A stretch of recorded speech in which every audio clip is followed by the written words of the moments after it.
여러분, 주님 안에 거하는 자가 진정한 행복을 누리고 있는 자임을 믿으시기를 바랍니다.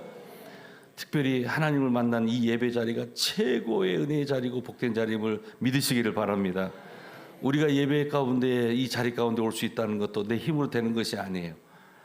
성령 하나님께서 우리를 인도해 주신 줄로 믿습니다. 올 한 해도 여러분들 이 예배의 자리를 꼭 사수하세요. 이곳이 은혜의 자리입니다. 또 이 예배가 성공해야지 우리 인생이 성공할 수가 있는 거예요. 하나님을 만나는 이 뜨거운 자리에, 이 역사의 자리, 여러분들 한 주도 빠짐없이 사모함으로 나오시기를 바랍니다.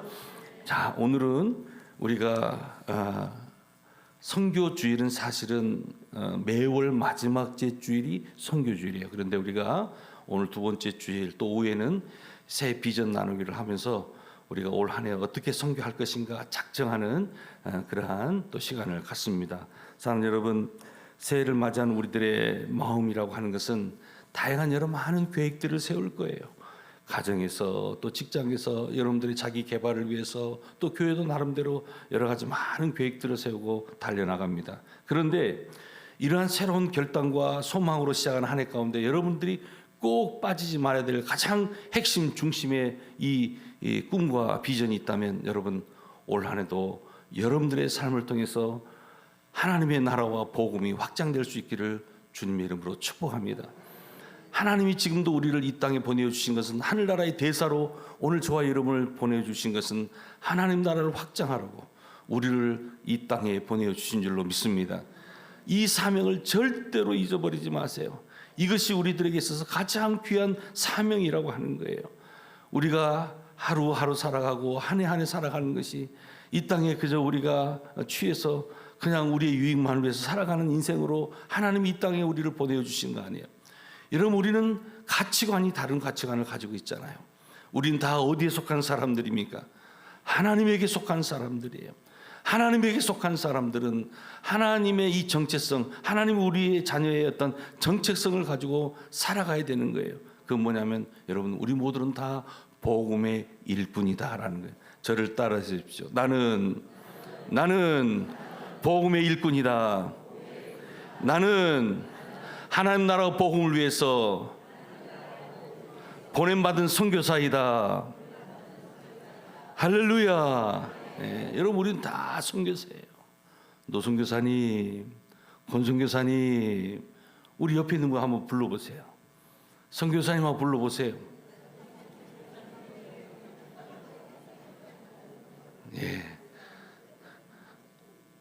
좀 어색하신 분들이 계신 것 같은데, 하나님께서 우리를 보내주신 건, 이 세상에 보내주신 건 하나님의 분명한 목적이 있다는 거예요.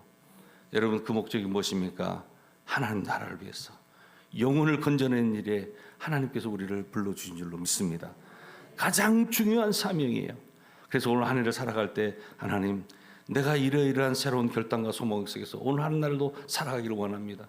어느 젊은이가 그래요. 열심히 아르바이트를 하고 막 일해요. 방학 때여서. 아유, 등록금 마련하려고 얼마나 애를 쓰냐. 목사님, 그게 아닙니다. 뭐 때문에 그러니까 비전 트립 간다고 단기 선교 가는데 일을 한다는 거예요. 여러분, 단순하게 해외여행 가는 게 아니라 선교 가려고 그렇게 준비한다는 거예요. 그 마음이 얼마나 예쁜지요. 여러분, 왜 직장 생활하고 왜 사업합니까? 그냥 먹고 살려고 하지 마세요. 그러면 좀 거시기해요. 뭐냐면은, 내가 하나님 나라와 영광을 위해서 내가 열심히 이 노동 현장에서 일한다. 할렐루야. 이러한 여러분들이 차원이 다른 그러한 비전과 목표를 가지고 달려가시기를 바랍니다. 하나님께서 우리 모두에게 다 24시간, 1년 365일이라는 귀한 시간들을 주셨어요. 그런데 이 시간 속에서 우리가 어떠한 가치관을 가지고 살아가느냐 하는 문제는 또 다른 문제예요. 아주 너무나 중요한 거예요. 그래서 올 한 해도 시작할 때요, 열심히 말씀 묵상하세요. 열심히 기도하세요. 올 한 해도 말씀과 기도로 나아가면서 또 하나님께서 내게 주신 이 선교의 지평을 한번 넓혀보시기를 바랍니다. 분명히 채워주실 줄로 믿습니다. 하나님 나라를 위해서 구하는 것, 하나님 나라에서 나의 필요를 채워주세요 하면 하나님께서 반드시 채워주실 거예요. 오직 나의 욕심, 나의 욕망만 위해서 구한다면 그런 일들이 이루어지지 않아요. 여러분, 하나님 나라 복음을 위해서 구하시기를 바랍니다. 하나님께서 여러분들의 필요를 채워 주실 줄로 믿습니다. 그래서 성도는요, 한 해를 시작하면서 새로운 결단을 해야 되는데 바로 하나님의 선교적인 그 부르심의 응답이 있어야 된다는 거예요. 아, 하나님께서 나를 이렇게 부르시구나. 또 하나님께서 2026년도 또 새로운 한 해를 나에게 시간을 또 주시고 나의 생명을 연장시켜 주시는구나. 여러분, 우리는 이 선교적인 부르심에 응답하며 나가야 될 줄로 믿습니다. 예수님께서 승천하시기 직전에 제자들에게 마지막 명령을 하시죠. 무슨 명령을 합니까? 땅 끝까지 이르러 내 증인이 되라는 거예요. 이것은 단순한 권면이 아니에요. 이것은 예수님께서 이제 제자들에게 승천하시기 주시기 전에 마지막 최후의 명령에게, 이것은 바로 약속이라는 거예요. 얼마나 중요한 약속이고 얼마나 귀한 명령인지 몰라요. 뭐냐면 땅끝까지 이르러서 꼭 너희들 내 증인 되어야 된다. 예수님의 그 십자가의 사건, 내가 다시 살아난 이 부활의 이 사건, 너희들은 보고 눈으로 경험하지 않느냐, 온몸으로 체험하지 않느냐, 절대 잊어버리지 마라. 꼭 내 증인이 되어야 된다라고 하시면서 바로 승천하시기 직전에 이 사도행전 1장 8절에 이 말씀을 주신 거예요. 단순한 권면이 아니라는 거예요. 이것은 명령이에요. 이것은 약속이에요. 그런데 이 약속은 누가 지킬 수 있느냐? 오늘 사도행전 1장 8절에 보았더니 오직 너에게 성령이 임하시면 너희가 권능을 받고 예루살렘과 온 유대와 사마리아와 땅끝까지 이르러 내 증인이 될 것이다 말씀하는 거예요. 여러분, 성령의 권능을 받아야지 우리가 온 민족을 향해 복음을 전하는 사명을 감당할 수 있다는 거예요. 오늘 우리 할렐루야 찬양대들이 성령의 권능, 여러분 성령 받아야 될 줄로 믿습니다. 성령 받게 될 때 우리가 정말 이 복음에 참된 일꾼이 될 수 있는 거예요. 여러분, 선교라고 하는 것은 하나님의 마음이에요. 성경 전체를 관통하는 하나님의 마음이 어떤 마음인지 아세요? 그것은 바로 사람을 살리는, 바로 복음을 전하는 이 선교라고 하는 거예요. 선교가 뭐냐면 하나님의 마음이라는 거예요. 하나님의 마음. 창세기에 보면 아브라함을 하나님이 부르시죠. 뭐라고 말씀하십니까? 너를 통해 모든 민족이 복을 받을 것입니다. 너를 통해 모든 민족이 복을 받을 것이라는 거예요. 이제 장차 너는 내가 너에게 허락한 비전을 향해 달려가라. 비전의 땅을 향해, 약속의 땅을 향해 다가가라는 거예요. 결국은 이것은 하나님의 마음이 바로 아브라함에게 비춰진 거예요. 너를 통해서 모든 민족이 복을 얻게 될 것이라는 거예요. 여러분, 오늘 이 시대에 저와 여러분을 하나님께서 축복의 통로로 세워주신 줄로 믿습니다. 오늘 우리를 통해서 열방이 주님께로 돌아오는 놀라운 역사가 있기를 주님의 이름으로 축복합니다. 여러분, 시편을 이렇게 봐보세요. 시편 1편부터 150편을 쭉 묵상하다 보면요, 선교적인 노래로 가득 찼어요. 열방을 찬양하는 그 가사들이 얼마나 많이 있어요. 시편에 보면 열방이 주를 찬양하게 하소서, 열방이 모든 민족 모든 백성이 주님을 찬양하게 하소서. 여러분, 이것이 구원받은 자녀들, 구원받은 백성들이 불러야 될, 고백해야 될 찬양인 줄로 믿습니다. 또한 예수님께서도 세상을 향한 그 당신의 사랑을 보여주시는데요, 하나님이 세상을 이처럼 사랑하사 독생자를 주셨으니, 하나님이 이 세상을 얼마나 사랑하셨냐면 독생자 예수를 이 땅에 보내주시고 그분의 그 십자가 사건 죽으심을 통해서 우리에게 생명이라고 하는 놀라운 것을 또 허락해 주셨다는 것, 얼마나 하나님 아버지의 사랑이 이게 크고 놀라운지요. 선교, 그것은 우리가 생각할 때 단순하게 한 교회 한 부서 아니 몇 사람이 하는 일이 아니라 바로 하나님의 본질적인 사명이 선교임을 꼭 기억하시기를 바랍니다. 하나님의 마음이 바로 선교라고 하는 거예요. 그래서 모든 민족과 나라와 또한 언어가 그 앞에 나와 이제 예배 드리기를 원하시는 것, 이것이 바로 하나님 아버지의 마음이다라고 하는 것입니다. 사랑하는 여러분, 오직 성령이 너에게 임하시면 너희가 권능을 받는다라고 말씀하세요. 인간의 이 열심으로 되지 않는다는 거예요. 어떤 우리가 선교적인 어떤 전략을 세운다고 하는데 인간적인 전략으로 되지 않는다는 거예요. 이 선교의 일이라고 하는 것은 가장 먼저 성령의 권능이 임해야 된다라고 하는 거예요.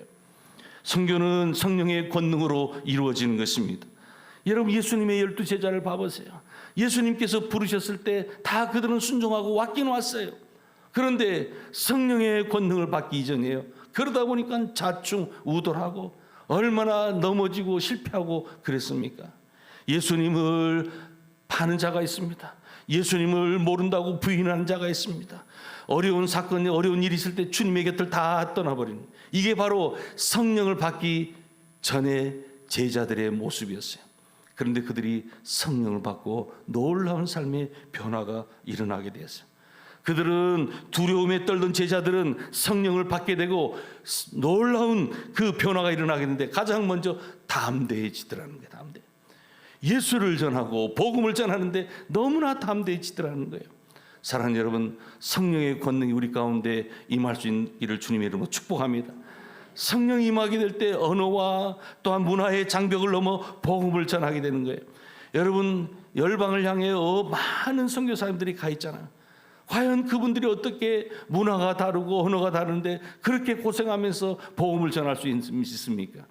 바로 성령의 권능이 그들 가운데 임했기 때문에 이 복음의 열정을 가지고 여러 나라에 가서 그렇게 복음을 전하고 있는 것입니다. 여러분, 교회의 역사 속에서 수많은 선교사들이 일으켜 세움을 받았던 것을 알 수가 있어요. 우리가 지금 선교 헌금을 작정하는 것도 단순한 재정적인 헌신이 아니라 바로 이것은 성령의 권능을 의지하는 우리의 신앙 고백임을 여러분 믿으시기를 바랍니다. 우리의 작은 헌신이 성령의 손에 붙들리게 될 때 그것은 땅끝까지 복음을 전하는 놀라운 도구로 사용될 수 있다는 것입니다. 19세기 말에 조선 땅이라고 하는 것은 여러분 잘 아시잖아요. 그렇게 여유 있는 땅이 아니에요. 여유 있는 그러한 시대가 아니었어요. 그런데 그때 언어도 문화도 또한 환경도 낯설었던 이 조선 땅에 성령의 권능을 입고 찾아왔던 여러 많은 선교사님들이 계셨어요. 언더우드 선교사가 있어요. 아펜젤러 선교사가 있어요. 여러 많은 선교사님들이 있어요. 그런데 그들은 와가지고 한국어를 배우기 시작해요. 그러면서 이제 복음을 전하기 시작하는 거예요. 곳곳에 학교를 세우는 거예요. 그리고 그들은 젊은이들에게 복음을 전하는 거예요. 여러분, 그들의 헌신과 그들의 순종의 드림을 통해서 이 조선 땅이 점점점 복음이 물들기 시작하는 거예요. 시간이 흘른 지금 140년이 지난 오늘의 이 대한민국이라는 땅에 오히려 복음을 역수출하는 그러한 선교의 강대국으로 변화된 것을 볼 수 있어요. 사랑하는 여러분, 성령의 권능이 없이는 불가능했던 일이었어요. 하지만 성령의 권능을 받았던 그 선교사님들을 통해서 이 조선 땅에 복음이 들어오게 되고 시간이 흐르는 이 140년의 시간이 흐르는 이곳에 다시금 열방을 향하여 복음을 전하는 그러한 선교 강국이 됐다니 얼마나 이 은혜가 놀라운지요. 사랑하는 여러분, 오늘도 하나님 앞에 우리의 시간을 드리기를 축복합니다. 우리의 건강을 주님께 드리기를 축복합니다. 하나님께서 내게 주신 은사와 달란트를 주님 앞에 드리기를 축복합니다. 땅끝까지 복음을 전하는 놀라운 도구로 우리 모두가 다 사용되기를 주님의 이름으로 축복합니다. 오늘 우리는 성령의 권능을 덧입어야 되는 것입니다. 성령의 권능을 덧입게 될 때 우리는 그제서야 하나님의 귀한 사명자로 그제서야 우리가 살아갈 수 있는 거예요. 여러분, 여기서 권능이라고 하는 것, 증인이라고 하는 것에 대해서 한번 생각해 보세요. 권능이라고 하는 것은 인간의 능력이 아니에요. 권능은 바로 하나님의 능력인 것입니다. 우리가 선교를 감당할 수 있는 힘이라고 하는 것은 우리의 열심으로 되는 것이 아니라 우리의 어떠한 재능이 아니라 바로 성령께서 주시는 능력이 임해야 되는 것입니다. 그래서 우리가 하나님의 일이라고 하는 것은 하나님의 방법대로 되는 거예요. 증인이라고 하는 것은 단순히 우리가 말로 전하는 사람, 또한 어떠한 정보를 들었을 때 이것을 전하는 사람이 증인이 아니에요. 증인이라고 하는 것은 성경이 말하는 증인이 되라고 했을 때 삶으로 보여주는 사람이 바로 성경이 말씀하고 있는 증인이라고 하는 거예요.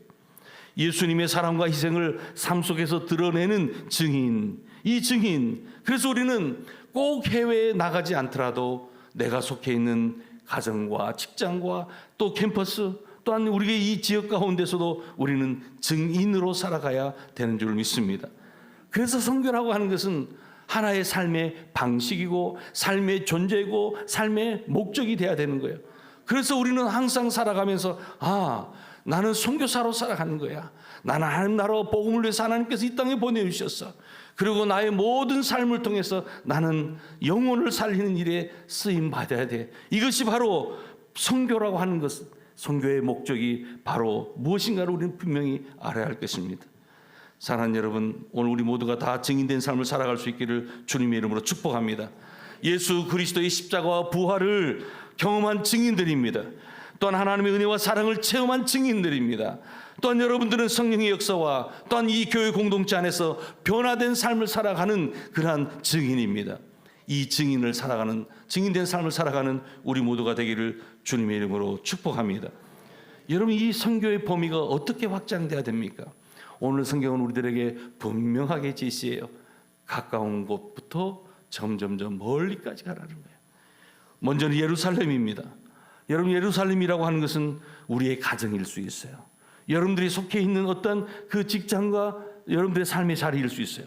먼저는 예루살렘, 이곳에 복음을 전하는 거예요. 그 다음은 온 유대와 우리의 지역과 민족을 얘기하는 거예요. 그 다음에 이 사마리아라고 하는 것은 우리가 꺼리끼는 사람들일 수 있어요. 또한 문화적인 사회적인 장벽을 의미할 수도 있어요. 이것을 또한 뛰어넘어야 되는 거예요. 어디까지? 성경은 우리들에게 땅끝까지 이뤄야 된다는 거예요. 5대양 6대주, 이것은 거리적인 개념을 넘어서 복음이 닿지 않는 모든 민족에게까지 우리는 이 선교 복음을 전해야 된다는 거예요. 이것이 바로 하나님께서 우리에게 주신 명령이고 약속임을 기억하시기를 바랍니다. 그렇습니다. 우리는 지리적인 개념을 넘어서고 복음이 닿지 않은 모든 영역을 내 가슴에 품고 우리는 기도해야 되는 거예요. 지금도 예수님을 알지 못하는 많은 사람들이 있어요. 여러분들 그들을 위해서 여러분 우리가 함께 증인된 삶을 살아가야 되지 않겠습니까? 여러분, 우리 교회 존재의 이유가 있잖아요. 존재 이유는 다른 거 없어요. 선교의 선교. 선교를 위한 존재가 바로 교회예요. 여러분, 교회는요, 이처럼 예배드리죠, 때로는 교육 훈련 받죠, 봉사하죠, 교제하죠. 그런데 이러한 모든 선교를 위한 준비하는 과정이 바로 이러한 거예요. 그래서 교회가 선교를 잃어버리면 교회는 존재의 이유를 잃어버리는 거예요. 어떤 교회는 보면요, 자기 교회들만 배불리 채우고 자기 교회. 여러분, 그래서는 안 돼요. 그래서 어느 교회는 그러잖아요. 한 해를 예산을 다 맞으면 연말까지 선교도 하고 사용하다가 남는 거 있으면요, 다시 연말 가서 연초에 다 선교적으로 보내버리는 거예요. 그리고 또 2026년도 예를 들면 새해를 시작했다 그러면 거기서 제로 상태에서 또 시작하는 거예요. 하나님, 올 한 해도 하나님께서 우리 교회 가운데 보실 은혜가 있을 줄로 믿습니다. 그리고 또 살아가는 거예요. 사랑하는 여러분, 교회가 선교를 절대 잃어버리면 안 돼요. 앞으로 우리 교회가 더욱더 선교하는 일에 힘쓸 수 있기를 주님의 이름으로 축복합니다. 초대교회는요, 성령의 권능을 받아서 예루살렘에서부터 시작해서 로마 제국 전역으로 복음을 전파했어요. 한국 교회도 지금 과거에 조선 땅에 140년 전에 선교사님들이 와서 복음의 씨앗을 뿌렸고 지금 우리가 선교하는 강대국으로 변하게 되었어요. 다시 열방에 우리가 받은 은혜를 또 흘러보내야 되는 그러한 시점이 있어요. 사랑하는 여러분, 오늘 우리 모두가 다시 한번 교회의 존재 이유를 다시 한번 깊이 생각하시고 또 우리의 남은 삶이 영혼을 살리는데 귀하게 쓰임받기를 주님의 이름으로 축복합니다. 하나님, 우리의 작은 헌신을 통해서 놀라운 일을 이루십니다. 또한 하나님의 미랄이 땅에 떨어져 죽으면 많은 열매를 맺습니다. 여러분, 물질의 액수가 크고 작음이 중요한 것이 아니라 우리의 마음이 중요한 거예요. 주님 앞에 드려지기만 하면 주님께서 마치 오병이의 기적, 어린 소년의 그 도시락을 받으시고 수많은 군중들을 먹였던 것처럼 우리의 작은 예물이지만, 물질이지만 우리의 정성과 우리의 믿음을 통해서 하나님께서는 오병이의 기적 같은 구원의 역사 가운데 귀하게 우리를 인도해 주실 줄로 믿습니다. 여러분, 오늘 작정할 때 이 작정은 우리의 믿음이 담겨져 있어야 될 줄로 믿습니다. 우리의 영혼을 또한 사랑하는 그 사랑이 담겨져 있어야 될 줄로 믿습니다. 또한 순종의 고백이 이 예물 가운데 담겨져 있어야 될 줄로 믿습니다. 부디 우리의 작은 헌신을 통해서 땅끝까지 복음의 역사를 전하는 그런 귀한 올 한 해가 될 수 있기를 주님의 이름으로 축복합니다.